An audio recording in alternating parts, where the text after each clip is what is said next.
Jadi begini, Pak Prabowo kan janjinya mau mengejar sampai ke Antartika. Betul. Nggak usah ke Antartika, ke rumah Zarov saja sekarang. Ini dulu perkara apa saja. Kan kalau itu nyangkut perkara pidana, apalagi korupsi gitu. Itu kalau kasusnya terjadi sejak 2012 sampai sekarang, itu masih bisa dibuka lagi. Ya, hakimnya yang sudah pindah, hakimnya yang sudah pensiun pun bisa diadili lagi. Kalau yang sudah vonis terhadap terdakwanya itu tadi bisa PK kalau dia menjadi korban, tapi bisa lepas dia atas nama hukum karena dia dibebaskan karena nyuap. Orang yang bebas itu ya jaksanya tidak boleh melakukan PK, peninjauan kembali. Tapi kalau orang tidak salah dihukum, itu kayak Sengkon dan Karta dulu, orang tidak salah masuk penjara, PK, peninjauan kembali, bisa dibebaskan. Artinya untuk kasus Ronald Tanur dan kasus-kasus yang diatur vonisnya oleh Pak Zarov ini, itu bisa ditinjau kembali dengan mekanisme PK memungkinkan oleh jaksa? Gini, dulu ada orang yang membocorkan pola-pola seperti itu, di mana orang yang berperkara itu memesan hakim ke pengadilan, memesan penyidik ke polisi, memesan penuntut ke jaksa. Namanya Hakim Sahlan. Itu dia berbicara di depan forum internasional bahwa di Indonesia ada pola gitu. Habis itu dia pulang dipecat karena bercerita ini. Perkara itu dititip ke orang dalam, dipesan dulu hakimnya siapa besok. Kalau saya punya perkara, saya bisa titip ke Kapolres kalau di kabupaten, tolong dong hakimnya Pak itu penyidiknya, nanti pasalnya ini yang dituduhkan, nanti jaksanya timnya ini, hakimnya ini, selesai. Itu mafia. Itu yang dulu diceritakan oleh Pak Sahlan di sebuah forum internasional ketika awal-awal reformasi gitu. Tapi dia langsung dipecat. Ya udah, Anda dipecat jadi dosen aja di tempat saya bilang waktu itu. Assalamualaikum warahmatullahi wabarakatuh. Kembali lagi di channel Gambas LJ, guys. Oke, kali ini kita akan menyaksikan atau menyajikan video dari Prof. Mahfud MD yang sangat mengedukasi tentang hukum dan peradilan, mafia peradilan, guys. Dan ini menjadi PR bagi Pak Prabowo dan Kabinet Merah Putih untuk berjuang. Oke, kita gas aja guys videonya. Bismillahirrahmanirrahim. Kasus Ronald Tanur ini yang lagi viral, gas. Soal wawancara dengan SCTV, saya juga menonton Pak. Di bagian mana yang menurut Pak Mahfud itu bagus? Karena ketika Retno misalnya menanyakan apa yang akan dilakukan oleh Pak Prabowo dalam kaitan dengan komitmen pemberantasan korupsi, Pak Prabowo kalau nggak salah mengatakan begini Pak, nomor satu kesejahteraan ya akan ditingkatkan ya aparat penegak hukum. Yang kedua lalu pengawasannya akan diperketat kalau nggak salah. Lalu yang ketiga ada digital system akan diterapkan dan juga termasuk dengan bagaimana meredam korupsi yang bukan hanya kebutuhan tetapi keserakahan. Itu yang menjadi apa? Yang mana yang menjadi semua. Satu, bahwa hakim-hakim itu korupsi itu kan karena kesejahteraannya sangat kecil. Gajinya kecil, ukuran pegawai negeri gitu. Sehingga itu menjadi perhatian agar nanti hakim-hakim itu gajinya dinaikkan. Meskipun sudah mulai dinaikkan, tapi kayaknya masih perlu dihitung ulang ya. Sudah dinaikkan oleh Pak Jokowi kemarin, udah bagus, tapi perlu dihitung ulang. Lalu yang kedua, pengawasan bagi hakim itu dengan digital atau dengan sistem apapun itu penting. Karena sebenarnya hakim-hakim yang korupsi itu, yang ketangkap, yang menghebohkan itu bukan hakim-hakim yang gajinya kecil. Justru yang sudah gede. Kayak kasus yang kemarin yang Surabaya itu sampai ketangkap uang triliunan. Kan orang sudah kaya-kaya tuh. Nah itu yang maksudnya korupsi karena keserakahan ya? Iya, jadi korupsi itu ada dua. Satu by need, dua by greed. Kalau by need itu karena misalnya gajinya betul-betul tidak cukup. Dan itu saya maklum misalnya ada orang menerima pemberian dari orang yang menang berperkara. Bukan ingin menang. Di beberapa daerah, di daerah terpencil itu ada hakim bekerja dengan baik, lalu sesudah memutus yang menang itu misalnya ya ngantar buah-buahan, ngantar beras gitu ke rumahnya itu karena hakimnya miskin kan. Kalau itu tuh by need, diterima tetapi sesudah memutus. Meskipun itu tidak harus dikatakan benar, tapi itu by need. Tapi yang by greed ini, yang greedy ini, yang triliunan itu merupakan sebuah sindikat. Misalnya ya di Mahkamah Agung misalnya. Di Mahkamah Agung itu ada lift namanya lift Komisi A. Lewat lift itu yang megang kuncinya seorang pegawai, yang dia lalu mendistribusikan orang itu ketemu siapa di Mahkamah Agung. Dan orangnya ini sekarang udah ketangkap, udah divonis ya. Karena saya justru dapat laporan itu dulu dari Komisi Yudisial. Dari KY? Dari KY justru. Jadi kenapa Anda sampaikan ke Ketua Mahkamah Agung, Anda kan partner Pak, susah Pak gitu. Tapi ada di situ, komisioner maksud saya. Nah itu yang kemudian saya bisikkan ke KPK, itu ada lift komisi A di situ. Lift khusus maksudnya ya? Lift khusus yang kuncinya pegang, orang lain tidak boleh lewat situ. Kecuali orang yang punya urusan perkara dengan si A yang sekarang urusan kasus urusan perkara ya, khusus mereka-mereka yang bisa mengikuti itu. Iya, iya. Nah dan itu artinya apa? Sindikatnya luar biasa di Mahkamah Agung itu. Nah yang terakhir itu, yang kasus Tanur itu. Kan gila juga ya, si siapa? Ricard itu siapa namanya? Zarof Richard. Zarof Richard, ya, mantan kepala Badan Litbang dan Diklat Mahkamah Agung. Itu bayangkan. Jadi korupsi hakim itu kalau sudah sindikat, itu uangnya ada yang nyimpankan di luar hakim. Nanti diambil sesudah pensiun atau sesudah pindah atau sesudah merasa aman baru dicuci. Itu opsi lain Pak. Karena kan kalau Zarof ini kita lihat justru dia menyimpan di rumahnya Pak selama kurang lebih 10 tahun dari 2012 sampai 2022 ya Pak ya. Iya di situ tuh kan menyimpankan punya orang. Bukan punya dia sendiri. Oh, oke. Iya dia ngurus perkaranya si A, hakimnya ini uangnya di-store ke dia. Oh begitu. Jadi polanya, ini gila ini polanya. Saya sudah sering ceramah loh, pola-pola di mana hakim itu korupsi, lalu uangnya dititipkan ke orang lain, ke temannya, ke sopirnya, gitu. Di atas namakan orang lain dulu. Saya dulu pernah cerita di sebuah tempat. Itu kan dia korupsi besar-besaran. Gila. Sampai uangnya terhimpun 47 M gitu, atas nama dia. Ini hakim nih? Hakim, hakim, ketua pengadilan, gitu, di Jawa Timur. Begitu ada itu dulu undang-undang KPKPN dulu. Sebelum KPK kan ada KPKPN. Semua harus laporkan. Nah, uang yang atas nama dia ini tiba-tiba di atas namakan temennya. Karena dia takut kan. Saya kalau enggak lapor kena karena atas nama saya, tapi kalau saya lapor lalu ditanya uang dari mana begini banyak waktu itu. Guys. Akhirnya apa? Dititipkan temennya, tapi dia yang pegang ceknya setiap keluar harus saya yang yang nulis ceknya, kamu yang tanda tangan. Nah, begitu dia pensiun, temennya ini lari. Temennya ini lari. Istrinya juga dibawa sama dia. Lari uang atas nama dia udah bawa ya? Dia miliki ya? Dia ancam, itu kan uang saya. Enggak atas nama saya. Kalau enggak berani lapor, kamu enggak berani lapor. Enggak berani lapor. Ketangkap. Akhirnya apa? Dia mati merana. Istrinya pergi, anaknya pergi. Si bapak hakim ini? Iya. Nah, itu cerita yang apa namanya model-model hakim itu nitip uang ke saudaranya, ke sopirnya. Ya, terkadang sopirnya juga main dengan istrinya tapi tidak berani berkutik juga negur sopirnya. Kenapa? Karena dia pegang uangnya dia. Kalau kamu main-main ke saya, ini bisa dibuka oleh sopir ya? Bisa dibuka sama dia. Dan itu kasus ini udah dimuat di majalah loh. Ada seorang pejabat di Kejaksaan Agung, istrinya kawin dengan sopirnya gitu. Kenapa? Sudah tahu dia dibiarin aja karena takut. Jadi modus umum itu Pak terjadi. Modus umum, korupsi itu dititip. Berarti Pak kasus apa namanya Zarof Richard ini yang 920 miliar lebih, lalu ada apa emas 51 kg emas itu belum tentu itu punya dia semua ya? Oh, saya kan bukan punya dia. Dia kan bukan hakim. Betul. Dia hanya pejabat. Dia PNS, betul. Sama dengan sekretaris Mahkamah Agung kan bukan hakim. Iya. Yang kemudian korupsinya sangat besar itu. Kan bukan hakim mereka.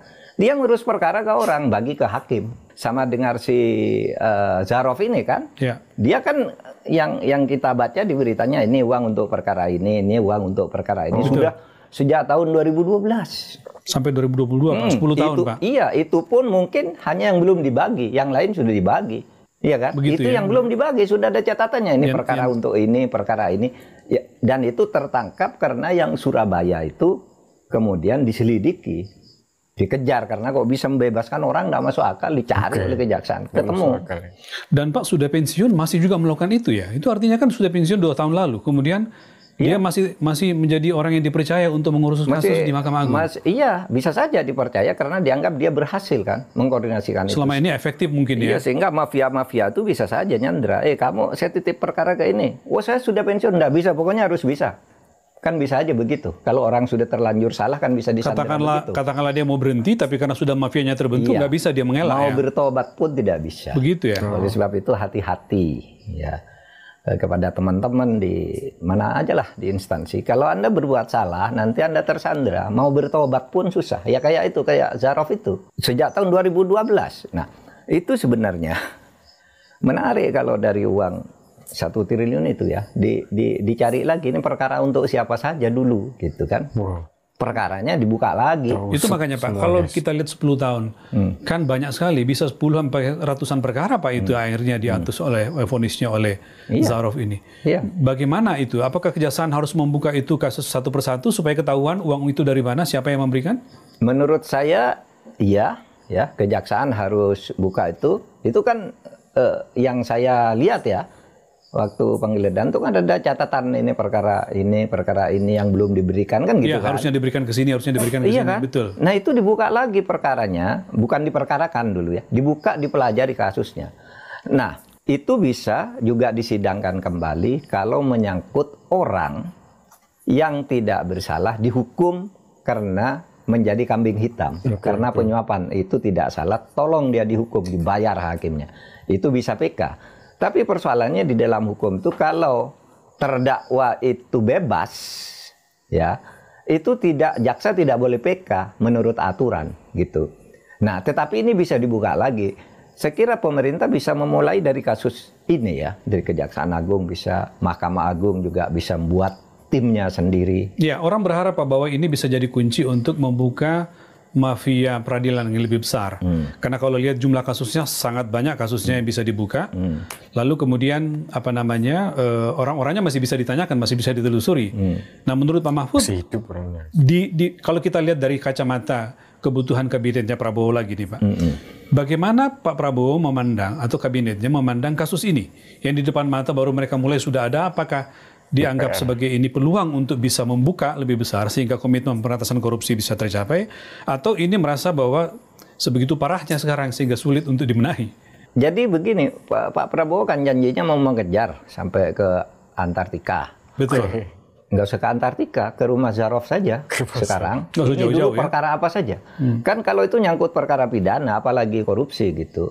Itu kalau kasusnya terjadi sejak 2012 sampai sekarang itu masih bisa dibuka lagi ya, hakimnya yang sudah pindah, hakimnya yang sudah pensiun pun bisa diadili lagi. Kalau yang sudah vonis terhadap terdakwanya itu tadi bisa PK kalau dia menjadi korban, tapi bisa lepas dia atas nama hukum karena dia dibebaskan karena nyuap. Orang yang bebas itu ya jaksanya tidak boleh melakukan PK, peninjauan kembali. Tapi kalau orang tidak salah dihukum itu kayak Sengkon dan Karta dulu, orang tidak salah masuk penjara, PK, peninjauan kembali, bisa dibebaskan. Artinya untuk kasus Ronald Tanur dan kasus-kasus yang diatur vonisnya oleh Pak Zarov ini, itu bisa ditinjau kembali dengan mekanisme PK memungkinkan oleh jaksa? Gini, kalau aturan yang resmi, jaksa tidak boleh. Jaksa tidak boleh naik banding atau tidak boleh mengajukan PK atas perkara di mana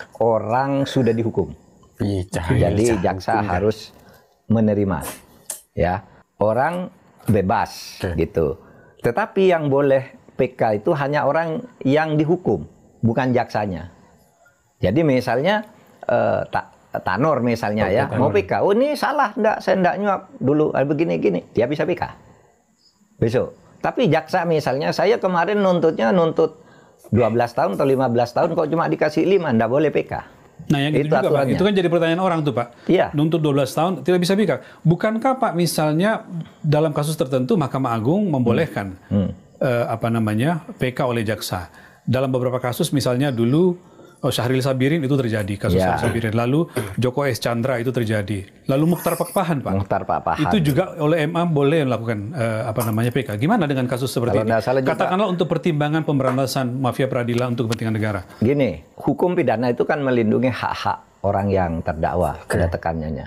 Oleh sebab itu, kemudian kalau orang sudah dibebaskan atau dihukum ringan, jaksa tidak boleh mengajukan PK. Kecuali orang yang dihukum, lalu yang terhukum ini, dia tidak puas dan punya bukti baru, novum namanya, novum itu. Novum itu bukti baru. Ya, bukti yang sudah ada pada saat perkara berlangsung, bukan bukti yang diciptakan pada saat perkara berlangsung, tapi baru ditemukan sekarang, seperti penyuapan dan sebagainya kan baru ditemukan. Nah itu bisa semua dibuka, tergantung lihat. Kalau misalnya, oh ini perkara penyuapan tanggal sekian, tetapi yang menyuap adalah terdakwa sehingga bebas, itu tidak bisa PK. Itu aturannya ya. Nah terobosan-terobosan bisa saja dibuat. Gitu ya. Kalau sangat itu, mungkin membuat terobosan hukum ya. Sangat mungkin. Apalagi kalau misalnya pembuat undang-undang, legislasi gitu, membuat pintu untuk itu kan bisa. Bahkan presiden bisa kan membuat pintu kalau mau mengeluarkan perpu. Tapi banyak orang tidak terlalu setuju, terlalu sering mengeluarkan perpu. Gitu. Untuk kepentingan sekarang Pak, kan sebenarnya ada peluang ketika publik misalnya mengatakan bahwa ini mumpung ketua MA-nya baru dan punya integritas yang baik, kira-kira gitu, sehingga mungkin nggak Pak, kasus ini seperti yang saya sampaikan tadi, ada upaya misalnya PK oleh jaksa, lalu kemudian bagaimana ini dibuka, Mahkamah Agung juga bisa terbuka dan memberikan ruang supaya ini dibuka dengan baik, gitu?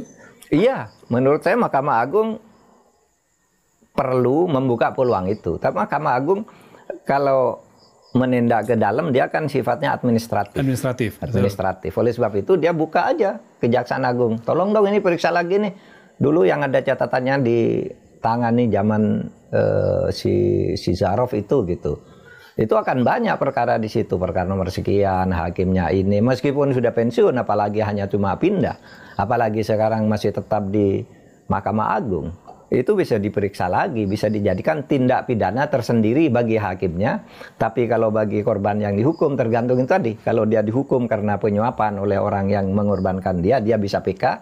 Tapi kalau dia bebas karena dia nyuap, dia tidak bisa lagi dihukum. Karena begitu aturannya. Aturannya seperti itu.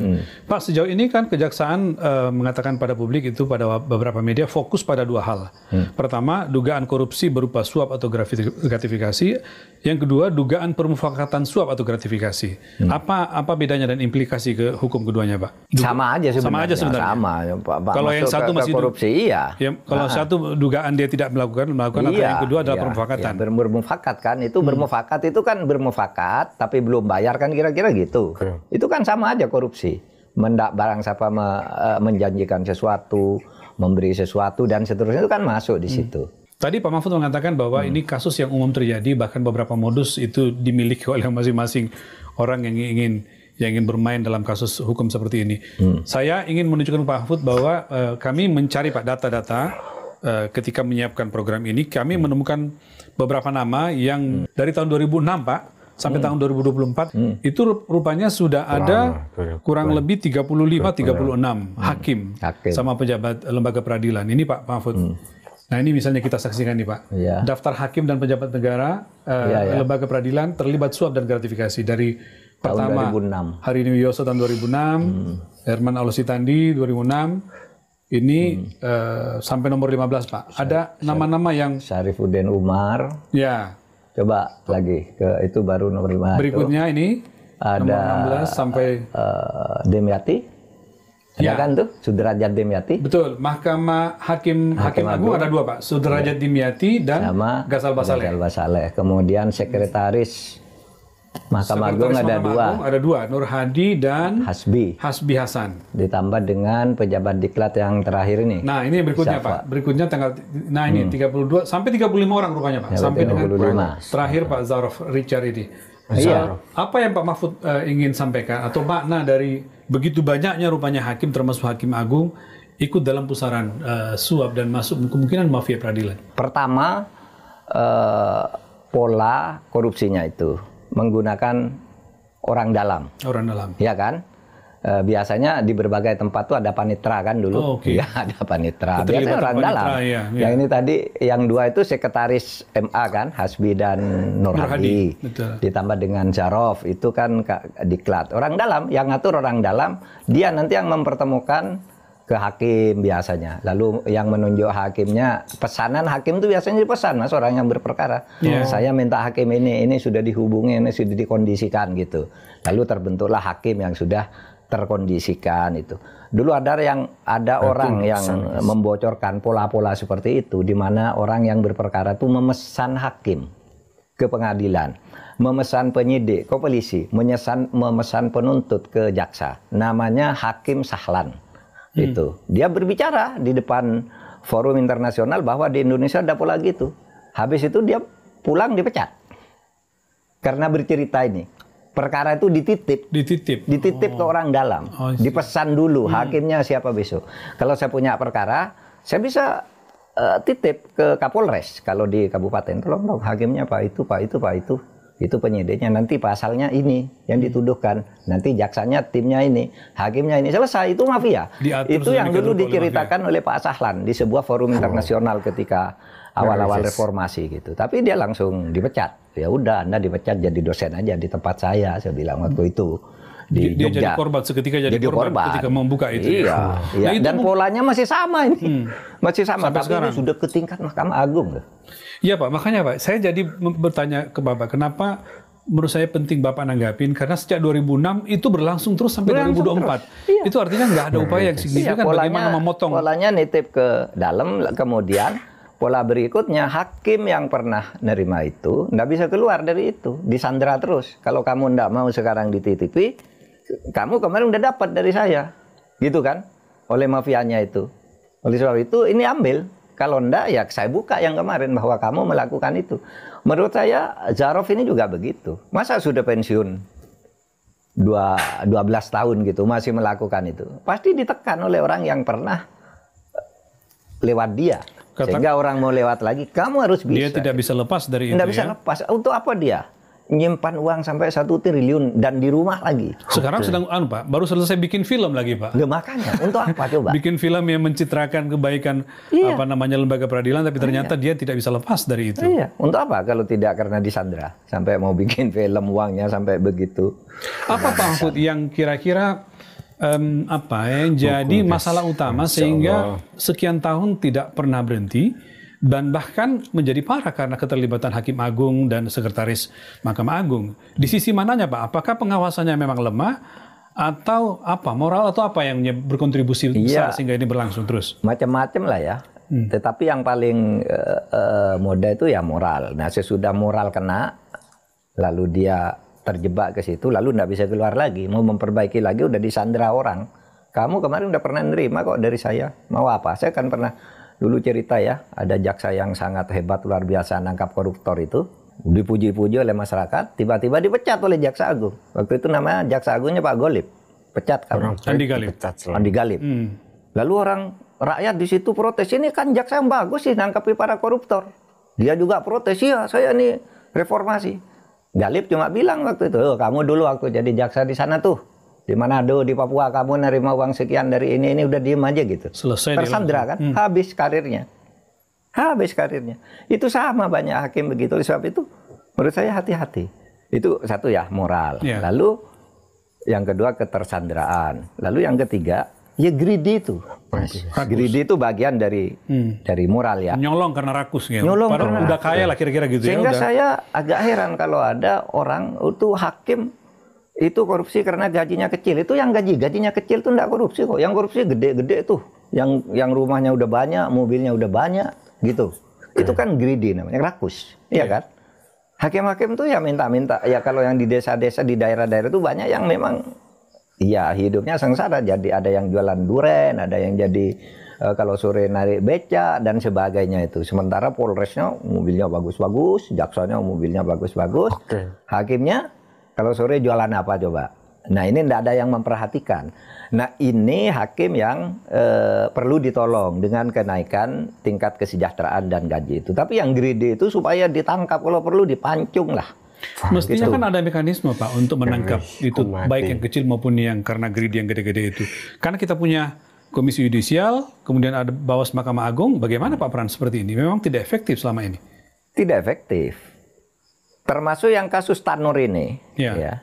Ketika putusan muncul, kan orang protes. Betul. KY membentuk tim.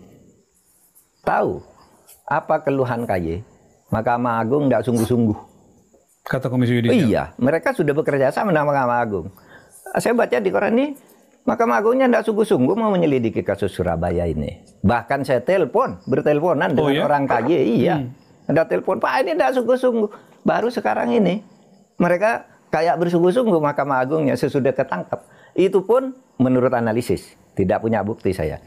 Kan sehari sebelum ditangkap ada putusan dihukum. Iya. Iya. Menurut saya itu sudah diatur. Diputuskan menurut saya diatur. Dulu. Mungkin diberitahu oleh Kejaksaan Agung. Kalau kamu tidak segera putuskan, besok saya tangkap, malu kamu, kan gitu kira-kira. Begitu. Jadi sehari sebelum ditangkap langsung diumumkan. Langsung diumumkan. Kena 5 tahun. Itu kira-kira pengaturannya. Makanya muncul pengumuman dulu kena 5 tahun, lalu besok langsung ditangkap. Ya, itu analisis saya ya. Karena agak tidak wajar. Sehari diumumkan, besoknya ditangkap. Besoknya langsung ditangkap. Jaksa Agung itu udah punya bukti lebih dulu. Mau segera ditangkap, beritahu. Dan tangkapnya tidak ada perlawanan, Pak. Baik 3 hakim itu maupun kepada Ronald Tanur. Baru sekarang Mahkamah Agungnya, wah akan ditindak ini gitu kan, sudah tertangkap. Di sana sarang udah banyak. Sudah ada, dulu namanya ada, saya nggak tahu sekarang. Dulu ada namanya Lift Komisi A. Orangnya sekarang udah di penjara. Yang itu ya, yang namanya lift Komisi A, mungkin sudah tidak ada lift yang khusus itu, khusus mafia itu. Tetapi juga Mahkamah Agung ini supaya sekarang ini mumpung ada momentum, ketuanya baru Pak Sunarto. Sunarto ini menurut saya, sejauh pengetahuan saya, orang yang bersih, lugu gitu, sehingga bisa diharapkan. Terus sebentar lagi juga Pak Narto pensiun. Sekarang coba berbuat untuk Republik ini. Dibentuk tim itu, dibuka itu semua, suruh Jaksa Agung. Kalau perlu bentuk tim gabungan Mahkamah Agung dan Kejaksaan Agung untuk membongkar kasus ini. Karena itu mungkin nanti pro justisianya biar Jaksa Agung. Karena itu mungkin penting Presiden terlibat, Pak ya. Iya. Ini momentum besar supaya momentum besar. Apa yang dijanjikan oleh Pak Prabowo bisa menggunakan ini untuk masuk. Iya. Baik Pak Mahfud, saya teruskan lagi sedikit, Pak. Wow.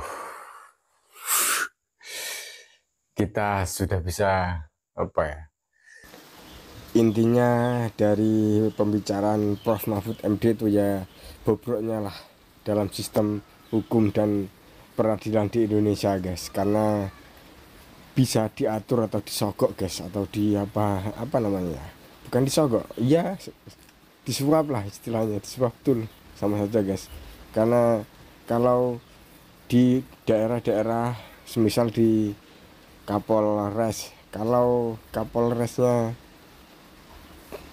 bisa di sandra mafia, ya bisa bisa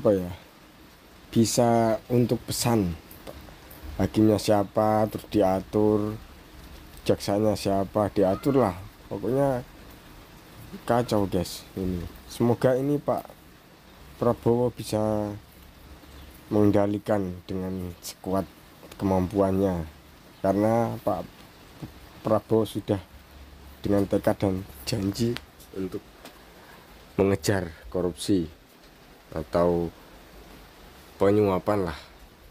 Oke, semoga kita bisa mendukung dengan upaya kita sebisanya untuk mendukung kebijakan-kebijakan Pak Prabowo yang bisa menegakkan hukum, guys. Oke, semoga mengedukasi masyarakat dan juga menjadikan referensi untuk kita semua. Indonesia semoga lebih maju 2025 dan juga Nahdlatul Ulama.